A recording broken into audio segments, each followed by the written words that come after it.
पहलगाम की जो ये कहानी मैं आपको आज बताने जा रही हूँ, मेरी गुजारिश है आप इसे घर घर तक ज़रूर पहुँचाएं।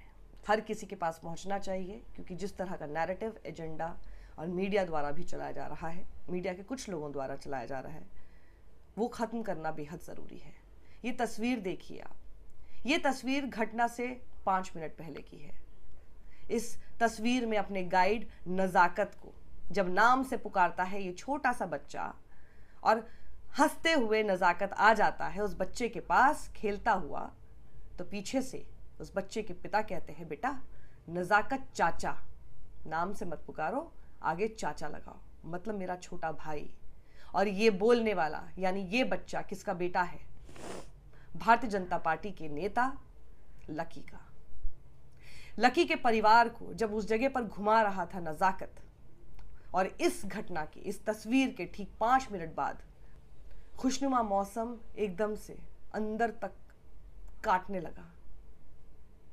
जब लकी ने नज़ाकत से कहा, मेरे बच्चों को कुछ मत होने देना, और नज़ाकत कैसे उन बच्चों को अपने सीने से लिपटकर जमीन पर लेट गया और कहा, पहली गोली मुझे लगेगी।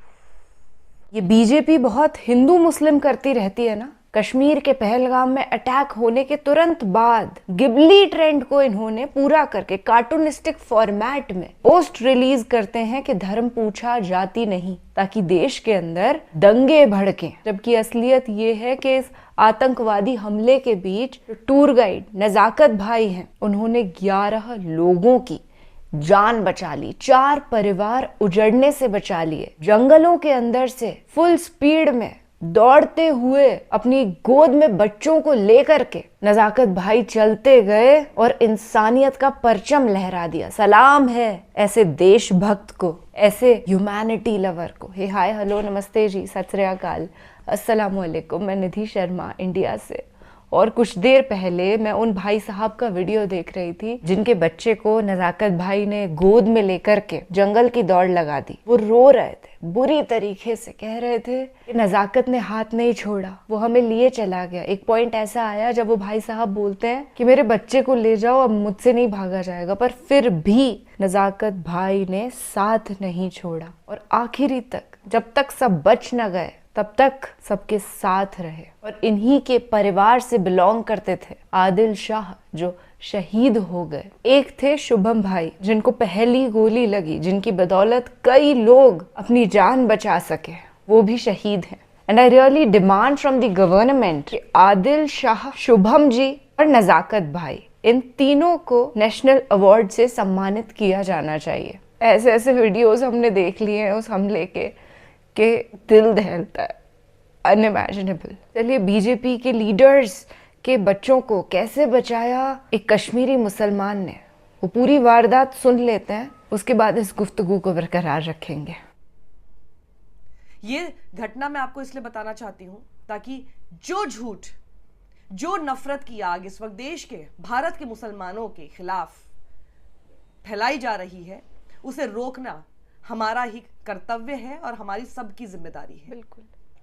जिन बच्चों की जान नज़ाकत ने बचाई, उनकी माँ खुद को रोक नहीं पाई। इस नफ़रत की आंधी में फेसबुक पर वो लिखती हैं, नज़ाकत भाई, आज भी वो घटना से 5 मिनट पहले का ये वीडियो मेरे जहन में ठहरे है, जब आप मेरे बेटे के साथ खेल रहे थे, सब कुछ सामान्य था, और फिर अचानक वो हमला, गोलियों की आवाज़, चीख पुकार, और उस खौफनाक मंजर के बीच सिर्फ एक चीज़ ठहरी रही, आपकी हिम्मत। आपने मेरे बेटे को सीने से लगाया, मेरे पति, पूजा भाभी और उनके बेटे को संभाला, और हमें मौत के साए से बाहर निकाला है। आपकी आंखों में डर नहीं था, सिर्फ इंसानियत थी। आप उस दिन हमारे लिए भगवान बनकर आए थे। आपने सिर्फ जान नहीं बचाई, हमारी पूरी दुनिया बचा ली। मैं ये कर्ज ज़िंदगी भर नहीं भूल सकती। आप हमेशा हमारी दुआओं में रहेंगी। आपकी हमेशा शुक्रगुजार, एक माँ, एक पत्नी, एक बहन। और जिनके साथ ही घूमने गए थे अमित अग्रवाल, वो बीजेपी छत्तीसगढ़ में यूथ विंग के नेता हैं। उनका बच्चा और इनकी बेटी दोनों एक साथ, जिसे सीने से लगाए रहा नज़ाकत। अमित अग्रवाल का भी वक्तव्य इंडियन एक्सप्रेस ने छापा है। पाकिस्तान का मुसलमान, भारत का मुसलमान पाकिस्तान के आतंकवादी और भारत के मुसलमान, इनमें फर्क नहीं समझ में आ रहा आपको? आप में से कितने लोगों को, कितने हिंदुओं को लोगों ने आतंकवादी बता दिया था जब वो एक हिंदू, सिरफिरा हिंदू, हाथ में बंदूक लिए, चेतन ठाकुर नाम का, जयपुर की ट्रेन में जाकर नाम पूछ पूछ कर लोगों को गोलियां मार रहा था। कितने लोगों ने आप सब हिंदुओं को आतंकी बताया था, बताइए? तो ये कैसे कर सकते हैं आप? खुद हमारी सरकार मान रही है कि पाकिस्तान से आए, ये आतंकवाद पाकिस्तान से फैलाया जा रहा है। तो आखिर पाकिस्तान के साथ जो एक कड़े कदम मोदी सरकार उठा रही है, वो इसीलिए तो उठा रही है। और मैं कहना चाहती हूं आप सब लोगों को, इस वक्त देश की सरकार के साथ हम सब लोगों को खड़ा होना चाहिए। वो जो कड़े कदम उठा रहे हैं, we should be with them. हमको बल्कि इस वक्त ये बताना है कि हम, ये सिर्फ देश की सरकार नहीं है, इस वक्त हम भारत पूरा एक है। जो वो चाहते थे करना, नाम पूछकर मारना, ये षड्यंत्र क्या था? ताकि भारत आपस में लड़ जाए। वो जानता था इस तरह के माहौल में कितना आसान होगा ये सब कुछ करना। आपको पता है, मीटिंग के दौरान सांसद सुप्रिया सुले ने यह बताया, इंफॉर्मेशन दी कि कैसे भारतीय जनता पार्टी के कुछ आईटी सेल ऐसे हैंडल्स हैं जो कि भारत के मुसलमानों के खिलाफ इस तरह का जहर उगल रहे हैं। आपको पता है भारतीय जनता पार्टी को बैठकर अपने ऐसे सब लोगों के ट्वीट्स डिलीट कराने पड़ रहे हैं। ये मामला सिर्फ बैठकर, दूर बैठकर एक दूसरे को गाली देकर मजा लेने का नहीं है। ये देश की बात है, इतने लोगों की जान चली गई है। समझदारी से काम लीजिए। देश को दंगों की तरफ, और वो दूर बैठे आतंकी जिन्होंने सिर्फ कुछ लोगों को मारने की कोशिश नहीं की, उन्हें पूरे देश पर हमला किया, उन्होंने पूरे देश को मारने की कोशिश की है। और क्या हम अपनी आंखों के सामने हम अपने ही इस देश को ऐसे ही मरने देंगे, मरता देखेंगे? ये अब जो मैं आपको बताने जा रही हूं इस तस्वीर के बारे में, इसको गौर से सुनिएगा और इसे घर घर तक पहुंचाइए। इस तस्वीर के बाद सिर्फ 5 मिनट में सब कुछ बिगड़ गया। इस बच्चे के पिता का नाम लकी है, मां का नाम पूर्वा स्थापक है, और इसके 5 मिनट बाद ही गोली चलने शुरू हो जाती है। जानते हैं कि इसके तुरंत बाद नजाकत इस बच्चे को और उसकी 1 साल बड़ी बहन को गोद में लेकर जमीन पर लेट जाता है। भाजपा में नेता लकी कहते हैं कि नजाकत भाई, मेरे बच्चों को कुछ मत होने देना, और नजाकत कहता है कि लकी भाई, गोली पहले मुझे लगेगी। इसके बाद नजाकत मौका देखकर बच्चों को लेकर भाग जाता है, उन्हें सुरक्षित जगह छोड़कर सभी को वापस लेकर आता है। जो जमीन पर उल्टे लेटे हुए हैं उन्हें लेकर जाता है। ये बनावटी बात इसलिए नहीं है क्योंकि मीडिया के सामने अपने साक्षात्कार में तीनों लोगों ने, लकी, उनकी पत्नी और नजाकत, जब अलग अलग समय पर इंटरव्यू के दौरान बातें कही हैं, उनको आप मैच कर सकते हैं। एक जैसी बात है। ये छत्तीसगढ़ के भाजपा नेता, वहां के एक पार्षद का परिवार है जिसकी हिफाजत की है नजाकत ने। और उस बीच हम देखते हैं कि उत्तर प्रदेश का आगरा का एक कथित गौरक्षक युवक है जिसने मुस्लिम युवक की हत्या कर दी। उसका वीडियो वायरल हुआ जिसमें वो कह रहा था कि 26 का बदला 2600 को मार के लेगा। कुछ जगह कश्मीरी छात्रों के मारपीट की कथित शिकायतें सामने आई हैं। इसके बाद असदुद्दीन ओवैसी, और उस बीच में मैं बता दूं, ये तस्वीर देखिए, गुर्जर खड़े हो गए हैं कि अगर देवबंद खाली नहीं किया 1 मई तक तो अंजाम बहुत बुरा होगा। और कैसे खड़े हैं देखिए तस्वीर में, आप देख लीजिए। असदुद्दीन ओवैसी और साथ ही दिल्ली जामा मस्जिद के इमाम ने मामला साफ करते हुए यह हमला भारत पर बताया है, इंसानियत पर हुआ है और पाकिस्तान इसमें शामिल है, ये सब बहुत साफ साफ और बार बार कहना शुरू कर दिया। असदुद्दीन ओवैसी ने कहा कि तमाम मुसलमान जुमे की नमाज में काली पट्टी बांध कर जाए। जुमे की नमाज में खुतबे के दौरान दिल्ली की जामा मस्जिद के इमाम बुखारी ने इस हमले की जबरदस्त निंदा की और यह भी कहा कि पाकिस्तान ये नीच हरकत करता है और इससे भारतीय मुसलमान प्रभावित होते हैं। जाहिर सी बात है, इसलिए सरकार की किसी भी तरह की कार्रवाई का पूरा समर्थन है। सब तो एकजुट है, सब एक साथ आ गए हैं। पर ये कौन लोग हैं जो कि अभी भी नफरत फैलाने पर लगे हैं और देश को बांटना चाहते हैं? देश के अंदर की ताकतें हैं ये देश में रहने वाले देश के दुश्मन हैं जो कि देश को बांटने पर लगे हुए हैं, हिंदू मुसलमान में बांट रहे हैं। ऐसे मौके पर जब देश को तो एक होना चाहिए, जब खुद इतना संवेदनशील ये मामला है कि भारतीय जनता पार्टी को अपने कुछ लोगों के, अपने आईटी सेल के और ऐसी इस तरह की बातें करने वाले तमाम लोगों के ट्वीट्स डिलीट करने पड़ रहे हैं क्योंकि वो सिचुएशन को और खराब कर रहा है। सरकार ने अगर इतने सारे कड़े कदम लिए हैं, बल्कि ऐसे समय में हमें सरकार के साथ खड़ा होना चाहिए। जब इतने कड़े कदम वो ले रही है पाकिस्तान के खिलाफ, हम उनके साथ खड़े हों। और अगर पाकिस्तान के खिलाफ ले रही है, इससे आपको समझ नहीं आ रहा कि पाकिस्तान की तरफ से किया गया और खुद सरकार मान रही है। लेकिन भारत के मुसलमानों पर आपकी अपनी जो नफरत है वो कभी खत्म नहीं होगी।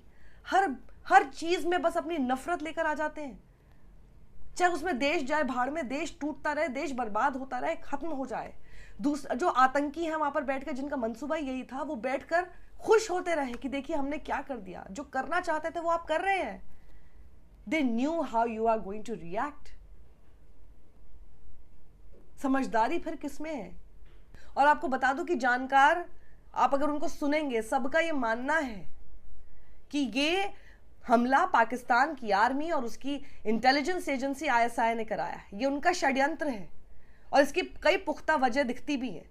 बलूचिस्तान की मांग के दौरान बढ़ती हिंसा, पाकिस्तान में कई आतंकवादियों के पोषक तत्वों की अज्ञात हमलावरों द्वारा हत्या, और आपने देखा होगा कश्मीर में जिस तरह से पर्यटन फलता फूलता दिख रहा था, वो उनकी आंखों को चुभ रहा था और नाम पूछकर मारा, ताकि वो जानते थे कि ये लोग इसी तरह से रिएक्ट करेंगे, देश बर्बाद हो जाएगा, टूट जाएगा, आपस में लड़ेगा।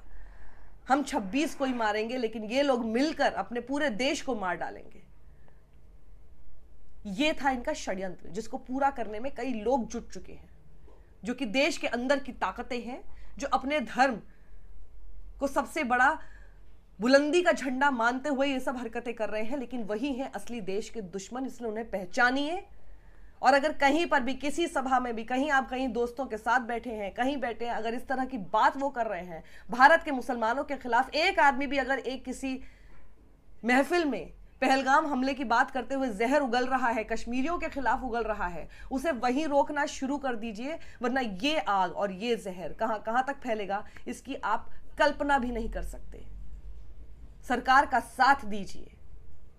प्रयागराज से भारतीय जनता पार्टी के विधायक ज्यादा समझदारी की बात कर रहे हैं उन लोगों के कंपैरिजन में जो दिन भर सिर्फ नफरत फैलाते हैं। वो कहते हैं कि कश्मीर के उन खच्चर चलाने वालों को भी मत भूलिए ना, जिसमें से एक ने तो अपनी जान गंवाई ही, सिर्फ जान बचाते बचाते, और बाकियों ने कितने लोगों की जान बचाई है, कितने लोग हमारे सामने आके खुद बता रहे हैं। अच्छी बात इस पूरे केस में ये समझ में आई है कि जो समझदार भारतीय हैं, जो बहुत हैं, आपको शायद पता नहीं होगा, सिर्फ सोशल मीडिया के बबल में मत रहिए, लेकिन देश में बहुत समझदार लोग हैं अक्रॉस ऑल रिलीजन्स। उन्हें यह बात समझ में आ चुकी है, उन्हें यह बात समझ में आ चुकी है कि भारत के खिलाफ उसकी आत्मसम्मान पर यह एक बहुत बड़ा प्रहार पाकिस्तान की तरफ से हुआ है। और ऐसे समय में हमें एकजुट रहना है। ये देश का विपक्ष और सरकार जब साथ खड़ी हुई दिख रही है ऐसे मामले पर, इसी से समझ जाना चाहिए उन मूर्खों को। और इसीलिए ऐसी महफिलों में आपको ऐसा सिर्फ एक आदमी, दो आदमी माइनॉरिटी में दिखेंगे जो कि जहर उगलते हुए दिखाई देंगे। आपकी जिम्मेदारी है कि उनको ऐसे जहर, ऐसी नफरत भरी बातें उगलने मत दीजिए, फिर चाहे वो आपके दोस्त क्यों ना हो, चाहे वो आपके रिश्तेदार क्यों ना हो। ऐसे लोगों को कॉल आउट करना उनकी बेहद ही घिनौनी बातों के लिए बेहद बेहद बेहद जरूरी है, क्योंकि ये सिर्फ आपसी रिश्तों की बात नहीं है, ये अब बात देश की अस्मिता की है, और ये बात हमारे भारत देश की है। हिंदुस्तान के लोगों पर ऐसा हमला किया गया है, और हमारी जो नींव है, जो हम एक साथ एकजुट प्यार से मिलजुल कर रहते हैं, उसके ऊपर बहुत बड़ा हमला है। उससे कौन लोगों को सबसे ज्यादा चिढ़ है, ये मुझे लगता है एक छोटा बच्चा भी ना, जो बोलना सीख जाता है, वो भी बता सकता है। तो आपको, अगर आप नफरत फैला रहे हैं, तो आपको ये बात कैसे समझ नहीं आ रही? और जिनको समझ आ चुकी है, इस वीडियो को ज्यादा से ज्यादा लोगों के साथ शेयर कीजिए, मेरी विनती है आपसे। और देश के मीडिया से कुछ लोग बहुत अच्छा काम कर रहे हैं, मैं पूरी मीडिया को इसमें एक साथ नहीं रखूंगी, कुछ लोग बहुत अच्छा काम कर रहे हैं, एंड थैंक्स टू देम कि ऐसे समय पर ये कितना सेंसिटिव मामला है, कितना सेंसिटिव टॉपिक है, इस बात को वो समझे। लेकिन कुछ लोग अभी भी नहीं सुधरेंगे, और वो लोग कौन है उनकी पहचान कीजिए, कॉल देम आउट। ये बात मैं दोबारा बोल रही हूं, ये किसी जो आप जिस चीज़ को लेके मज़े ले सकते हैं, नफरत फैला सकते हैं, ट्वीट कर दिया, सोशल मीडिया पे कमेंट में किसी को गाली दे दी, ये सिर्फ वहाँ तक नहीं सीमित है, ये असलियत की बात है। अननोन अनोनिमस अकाउंट्स आके वहाँ पर नफरत फैला जाए, लेकिन असल आदमी अगर अपने अंदर उस नफरत को अब्जॉर्ब करके चल रहा है तो ये देश की अस्मिता पर बात है। इसलिए इसके ऊपर सबसे ज़्यादा बोलिए और इस वीडियो को ज़्यादा से ज़्यादा शेयर कीजिए। सत्यमेव जयते। मैं 100% साक्षी जोशी जी के हर एक कथन से सहमत हूं, क्योंकि ये सच है। जैसे ही पहलगाम में हमला हुआ था वैसे ही व्हाट्सएप स्टेटसेस अपलोड होने लग गए थे कि आतंकवाद का धर्म होता है, और जो सेक्युलर हैं उनको गालियां मिलने लग गई थी। पर उसके कुछ ही देर बाद भारत का मीडिया एक्टिव हुआ, सोशल मीडिया एक्टिव हुआ और वहां तक पहुंचे हैं लोग, वहां पर सवाल जवाब हुए, तो मालूम चला कि कश्मीरियों ने, जो सच्चे मुसलमान हैं वहां के, उन्होंने कितनी मदद करी है। मैं ये नहीं कह रही कि सब अच्छे हैं, पता है क्यों? क्योंकि जो आतंकवादी जिन्होंने ये दहशत मचाई उसमें से कश्मीर के भी थे, और नाम से मुसलमान ही लगते थे पर थे नहीं, उनका इस्लाम से कोई नाता नहीं था। ऐसे लोग जो कश्मीर में रहते हुए, ये अंधभक्ति का भी कोई धर्म नहीं होता है, जो अंधे मुरीद होते हैं वो किसी भी धर्म के अंदर पाए जा सकते हैं, और वही लोग आतंकवाद मचाते हैं। जैसे झूठे गौरक्षक ने एक मासूम मुसलमान को मार दिया उत्तर प्रदेश में, क्या वो आतंकवादी नहीं है जिसने मौत के घाट उतार दिया एक बेकसूर को? So we condemn terrorism। खुशी है इस बात की कि देश की एक बड़ी जनता इस नफरत के खिलाफ है, और हमारी पूरी श्रद्धांजलि है उन सब शहीदों को, उन सब मासूमों को जिनसे बेवजह उनकी जान छीन ली गई। प्लीज, ये जो आतंकवादियों का मकसद था इसको हम पूरा नहीं होने देंगे, हम देश में नफरत नहीं फैलने देंगे। आशा यही है कि जल्द से जल्द ये आतंकवादी पकड़े जाएं, पर अफसोस की बात भी यही है कि एक भी नहीं पकड़ा गया, ये भी सरकार का फेलियर है। फिलहाल के लिए मुझे दीजिए इजाजत। ख्याल रखिएगा अपना और अपने सभी घर वालों का, महफूज रहिएगा, सच के साथ रहिएगा, दुआओं में याद रखिएगा। आप जानते हैं ना किसके लिए दुआएं करनी है। फिलहाल शब्बा खैर, शुभ रात्रि, अल्लाह हाफिज।